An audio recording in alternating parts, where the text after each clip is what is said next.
Hello, everyone. If you like what I'm doing here, please consider subscribing, liking, and commenting. It would really help the channel out quite a bit. Thank you very much.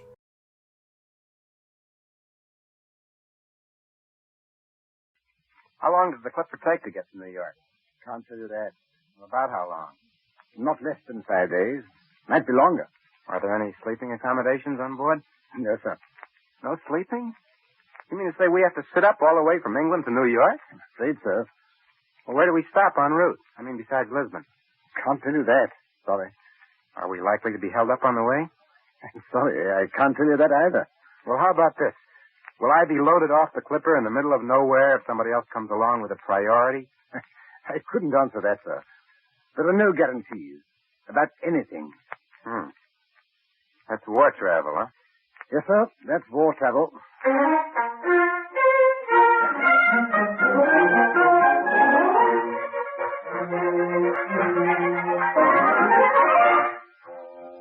The Columbia Broadcasting System presents An American in England, the last of a limited series of 4 programs written and directed by Norman Corwin, in extension of the transatlantic series of the same title, recently shortwaved by CBS from London.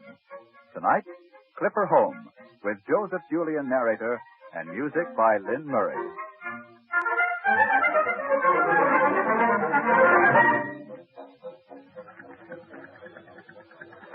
Sit down, please. Move forward. Watch your step, please.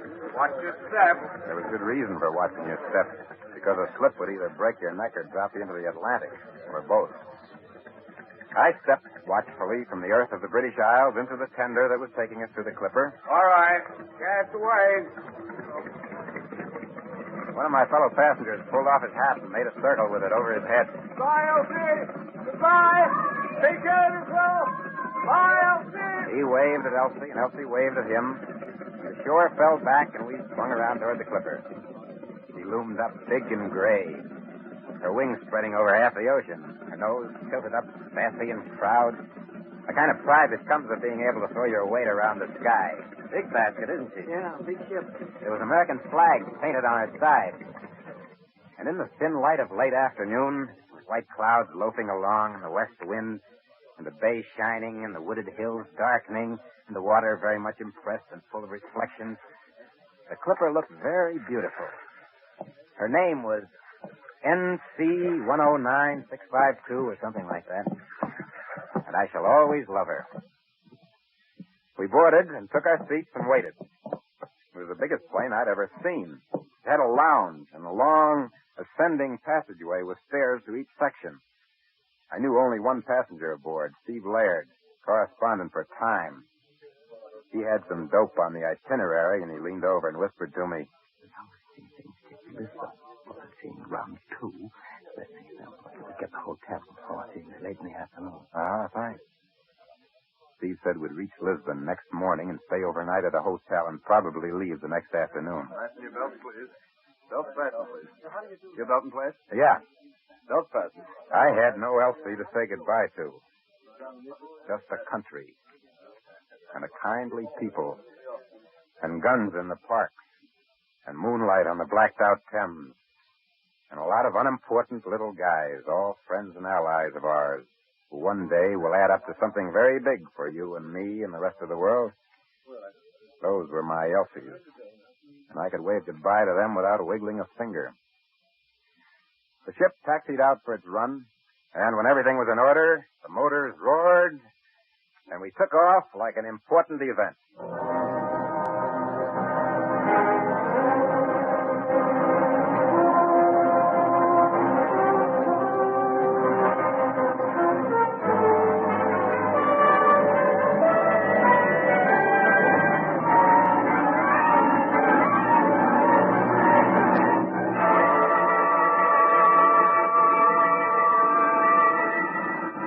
NC 109652 zoomed along at a steady speed, manufacturing her own private hurricane. We were somewhere around the Bay of Biscay, where Nazi and British planes often get tangled up. Well, we'd been in the air 6 hours. Blackout curtains had been up for 5.5. The passengers had gone through Life, Time, Pick, The New Yorker, Punch, Hunch, Munch, the London Illustrated Weekly, and Crunch. We were all fatigued and drooping, not from the mags, but from having been up and traveling since 5 that morning. Well, I knew that Lisbon lay some 600 miles to the south of England and that its climate was warm, but I didn't think it was as warm as the plane was getting. I peeled off my coat and vest, loosened my collar, sat quietly roasting.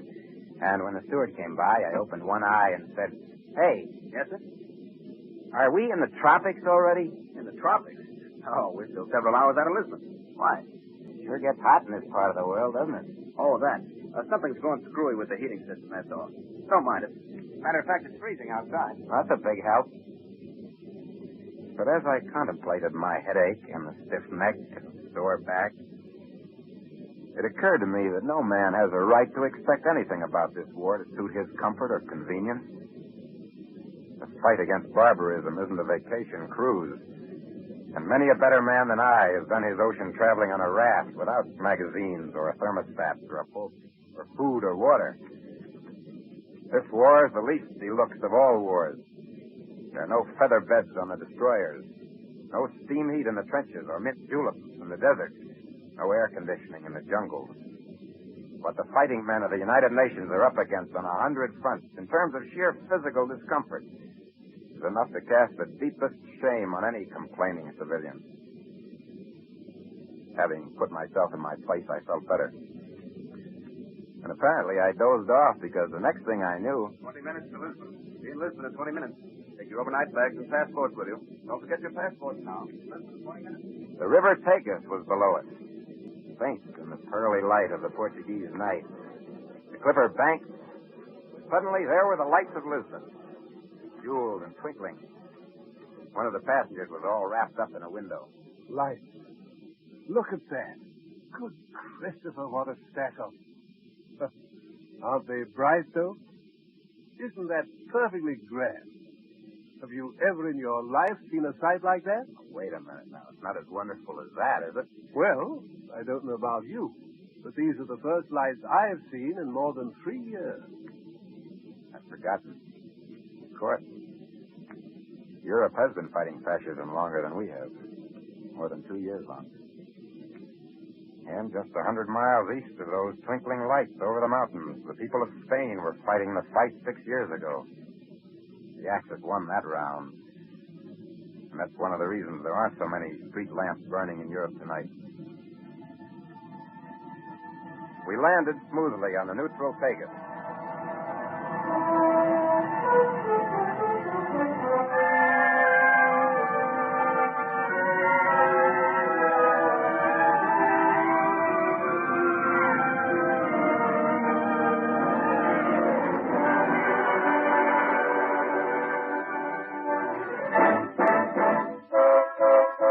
The automobile which took us from the Portuguese customs to the hotel seemed arrogant in its size, speed, the brightness of its headlights, and the raucousness of its horn.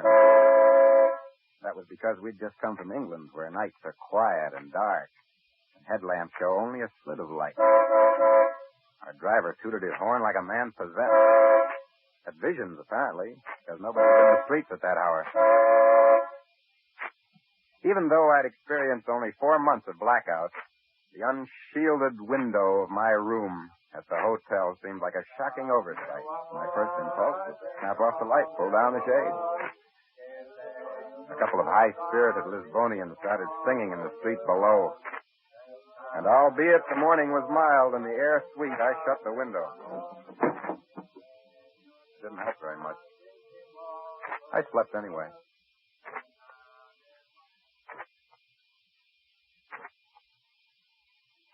I awoke late and hurried to the suggestion of the hotel waiter. Café creme, alguma fruta? Okay, 2 eggs. At 1 meal. And real cream, too. Better than the British variety. It's a banquet. The car is ready to leave. I was late and had to rush to the clipper, seeing little of it beyond a fleeting sense of antiquity and busy. 652 and took off.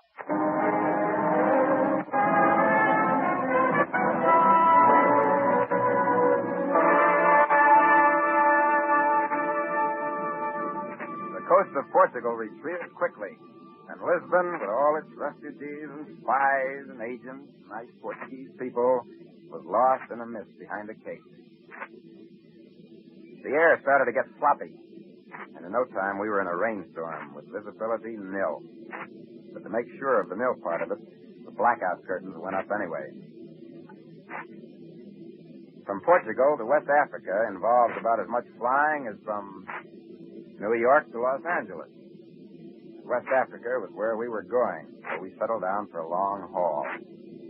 After dinner, the steward spread cushions on the floor for sleeping, dragged some tail and made me a bed under a coat rack. The vibration back there is greater because the tail's not insulated against sound and it wasn't built to sleep in.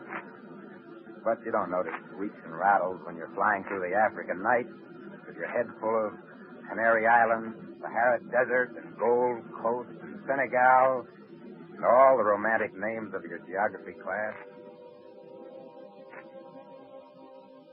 And while you sleep, unknown to anybody aboard, somewhere down there in the dark ocean, plowing eastward in a great armada, are thousands of your countrymen on their way to invade North Africa. The night is deep and the ocean wide. And between them, they keep the secret. Meanwhile, the stars look down, all mum. The motors stay at pitch. Coats swinging on the coat rack. The clipper burns more space. The air foams in her wake. The planet turns toward morning. You sleep on. Around you, ranging outward to all compass points, men are dying as you sleep. Dying for the rights of other men.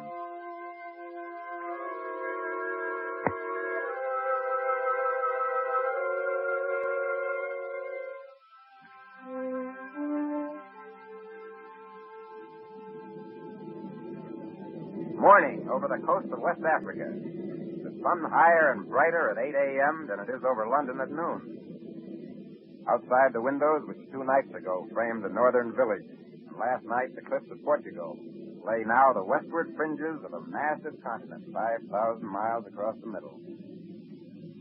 We landed at a port called Censored, all the physical features of the place bearing the same name. Ashore, we ate a hearty breakfast and roamed around while the clipper was having a snack of gas and oil, seeing 4 words censored here. and also the pretty 6 words censored here. And we stood on the banks of the 3 words. watching the 2 words. until it was time to go. And we flew to another port in West Africa, also bearing a name unmentionable for good and sufficient reason. And here, under a golden equatorial sky, with tropical trees swaying in a warm African wind, I came upon a curious item tacked to the wall of a house. It read simply, Scores of Saturday's leading games as follows. Yale 17, Dartmouth 7, Princeton 32, Brown 13, Notre Dame 21, Illinois 14, Minnesota 16, Michigan 14. Inside the house, there was a jukebox playing Bing Crosby and a ping-pong table, to which Steve Laird challenged me. Final score, Laird 21, me 17. It was too hot to play a return match, so we bought some soda pop and hats. While the clipper waited for cover of darkness to take off, I roamed the area, and every now and then a native would stop and look wondering at the strange white man who arrived that afternoon in the Thunderbird. What went through that simple tribal mind would be worth knowing. I wonder whether it might be something like this. Poor man. Belongs to the restless white civilization, which is always fighting. They say it's pretty terrible, too. Worse than the cannibals. This lad looks harmless enough, though. Wonder what his tribe is fighting for this time. Something obscure and intangible as usual, I suppose. If that's what was in his mind, he'd probably have a hard time understanding that the great commotion going on is something directly affecting the price he gets for coconuts, and also his chances of continuing to live the life he wants to live. Had it not been for a war between white folk 70 years ago, he might be up for auction in a slave market today. If he could ask the boys who are doing the fighting in this war, the chances... Like bread, so does the next guy. I'd like to see everybody in the world get a piece of bread and a quart of milk a day. And that goes for Indians and Eskimos and Hottentots, too. The way I figure it, this is everybody's war. That's what they say in the papers and on the radio, and that's what it is. Well, if it's everybody's war, why can't the people of Tomania build themselves a TVA on the Danube after the war if they feel like it? They're right, isn't it? Fight with their own... Are the Tomanians fighting the Axis and dying so that somebody else can control their rights? I don't think so. Would that West African native grasp the fact that this time it's a war for various new freedoms, including freedom from the kind of malnutrition showing in his face? No doubt wouldn't understand right off the bat. But then, of course, not all the natives of North America understand yet either. We left at dusk, but in another ship. I didn't like it as much as the NC-109652, but it took off just as gracefully, plowing through the warm waters of Censored and rising into the trade wind with its nose pointed straight at the bulge of South America.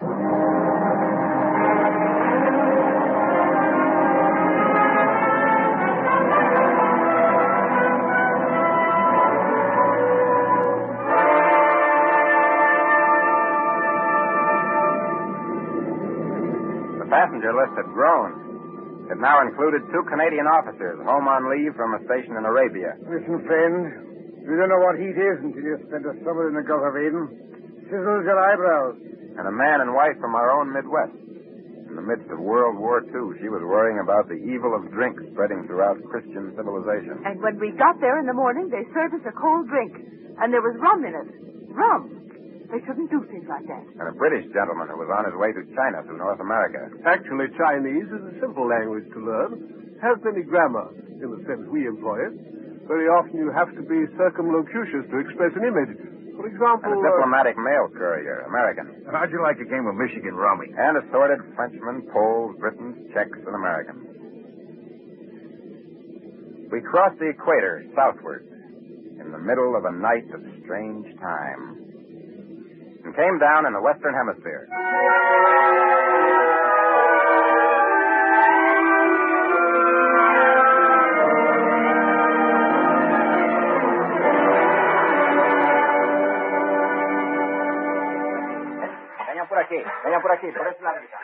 Brazil doesn't take any chances when it comes to catching African plant diseases or any other kind of disease. So before anybody could get off the clipper after crossing the South Atlantic, the health authorities brought aboard a spray of foul-smelling insecticide and filled the ship with a heavy vapor. That was fair enough. This is the age of germicides. The big job of the century being to destroy the virus of fascism. There isn't much I can tell you about that Brazilian port and our allies there because of the long years of the Axis. But I can say I met an American Army flyer there, and that he was carrying a strange-looking box under his arm, and odd noises were coming from it. When I asked him what he had there... Oh, this? Tiger. He boxed, and a gray kitten pounced out. I took him with me from New Hampshire when I was home on leave. He's been flying with me ever since. And does he like it? Loves it. Has 86 hours to his credit. Never a dull moment, eh, Tiger? Tiger was obviously an air-minded kitten, because in a moment he was climbing over the pilot's cap. We waited at the dock for a third change of ships. So far, we'd traveled 7,000 miles since we left London, and now we were farther from New York than when we started. Such are routine distances in a global war. So, in due course, when everything was ready...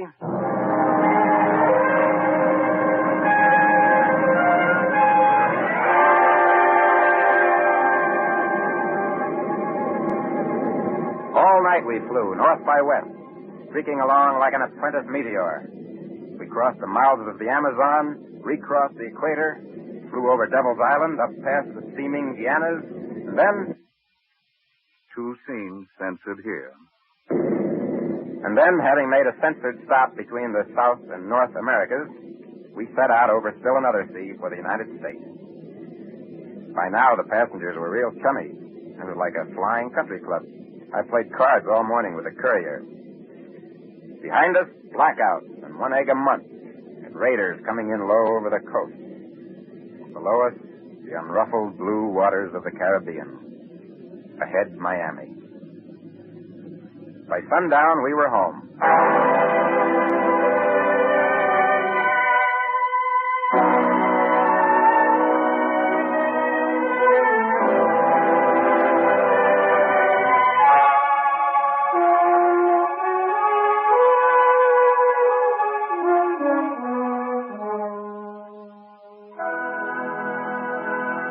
home is always the best land, because that's where you park your heart when you cross the border outbound.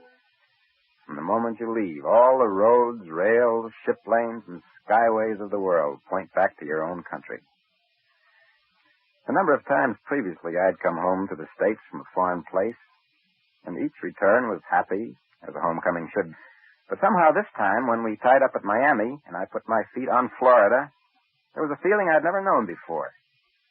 It was a feeling of having reached home long before this. The feeling of having already arrived, not just once, but 2 or 3 times. Maybe it was the sensation of lights and 2 eggs at one meal in Lisbon. That seemed like home. Or the football scores and jukebox in West Africa. Or the kitten from New Hampshire in Brazil. You surrender your passports here, please. Customs is down the hall. No, that wasn't it at all. It was the fact that England had seemed so much like home to me. The language, the people, the American soldiers crowding the place. And sure, your baggage is okay. Exit to the terminal is on the left. Yes, that was certainly a big part of it. But also, I think, it must have been a vague realization deep down that the world has shrunk. That the world will never be the same. On the streets of Miami, I met a boy I used to know in New York. He was a sallow, mousy kid when I saw him last, but now he was wearing the uniform of a private of the United States Army. And he was wearing it quietly and proudly. He was married, and his wife was with him, and they were spending his leave in Miami. I'd like you to meet my wife.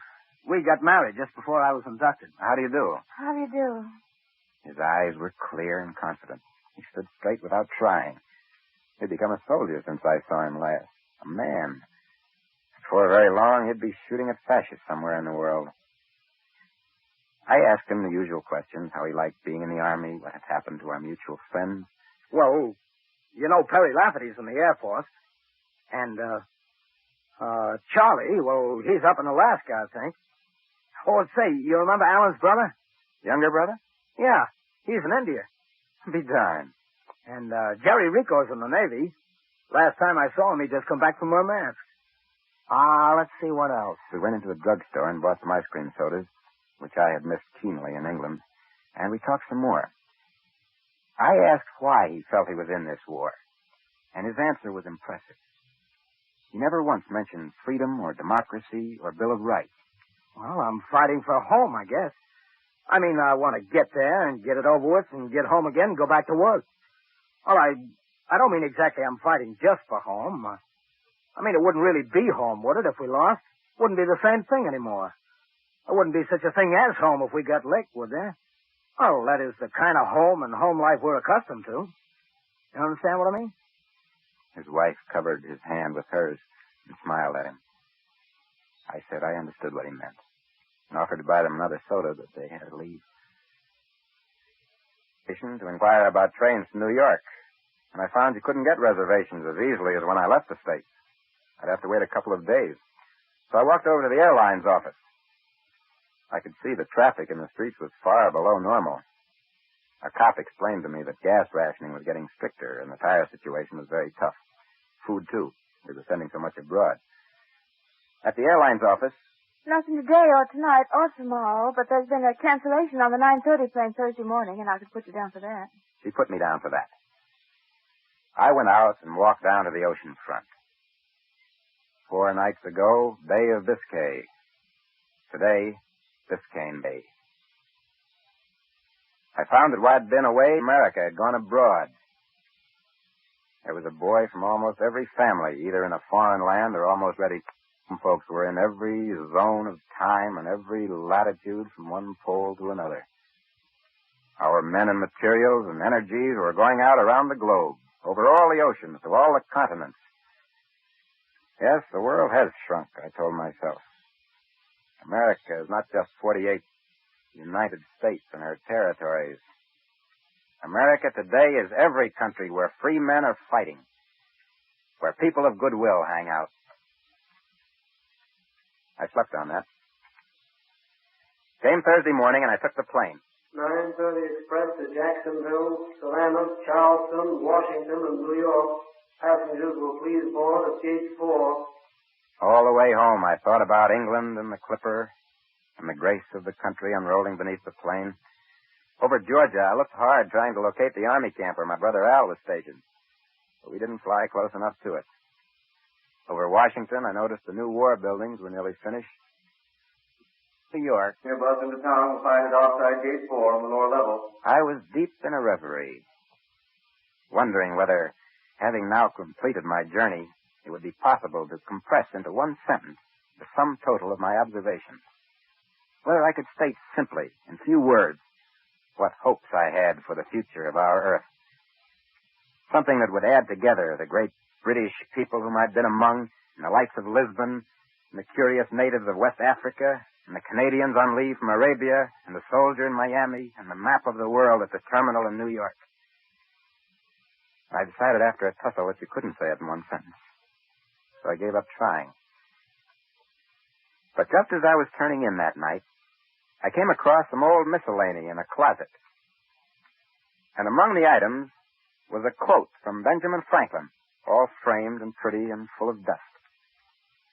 And I found that Dante, 150 years ago, God grant that not only the love of liberty, but a thorough knowledge of the rights of man may pervade all the nations of the earth, so that a philosopher may set his foot anywhere on its surface and say, "This is my country." I dusted that off and searched for a hammer and some nails, and I nailed it up on the wall, thinking it was as good a statement now as when Ben wrote it. Yes, sir. God grant that not only the love of liberty, but a thorough knowledge of the rights of man may pervade all nations of the earth, so that a philosopher may set his foot anywhere on its surface and say, "This is my country."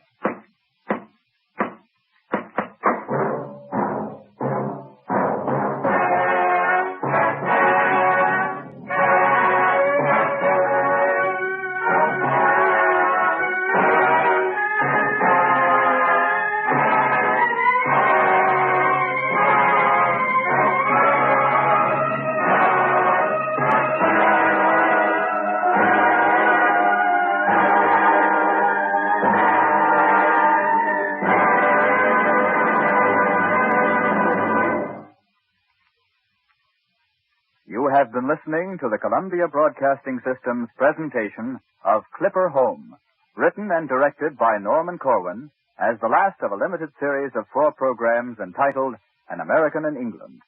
These were an extension of the international series of the same name, originally broadcast from London. Joseph Julian, the narrator of the London productions, served in that capacity here as well.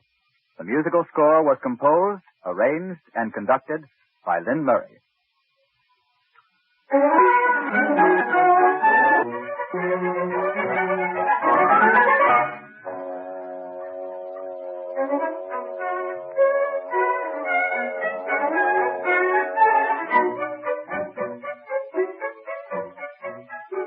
This is the Columbia Broadcasting System.